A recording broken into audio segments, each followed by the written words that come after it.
আজ পুণ্যতাল নবমী তিথিতে শ্রী শ্রী ঠাকুর অনুকূল চন্দ্রের 138তম শুভ আবির্ভাব তিথি ও ভাগীরথী পদ্মায় পুণ্য স্নান মহোৎসবে এসেছি পাবনার হিমায়তপুর ধামে।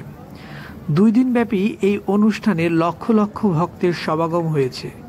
দূর দূরান্ত থেকে এসেছেন ভক্তরা ঠাকুরবাড়িতে। নানান রঙের আলোয় সাজানো হয়েছে ঠাকুরবাড়ির আঙিনা।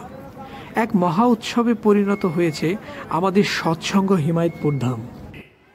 আগত পুণ্যার্থীদের অনেকেই আশ্রমের বিল্ডিংয়ের বিভিন্ন জায়গাতে থাকলেও বেশিরভাগ পুণ্যার্থী আছেন এই প্যান্ডেলে।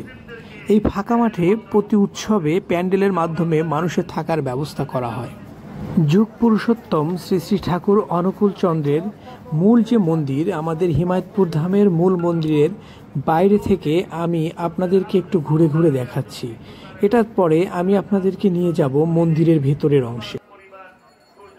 আমাদের হিমায়তপুর সৎসঙ্গ আশ্রমে ঠাকুর শ্রী শ্রী অনুকূল চন্দ্রের সেই মূল মন্দিরের ভেতরের অংশ আপনারা দেখতে পাচ্ছেন। মন্দিরটা খুব সুন্দর করে সাজানো হয়েছে। আর মন্দিরের এই অংশে প্রতিদিন প্রার্থনার আয়োজন করা হয়। আজ অনুষ্ঠান উপলক্ষে এই প্রার্থনা করার অংশেও মানুষের থাকার ব্যবস্থা করা হয়েছে।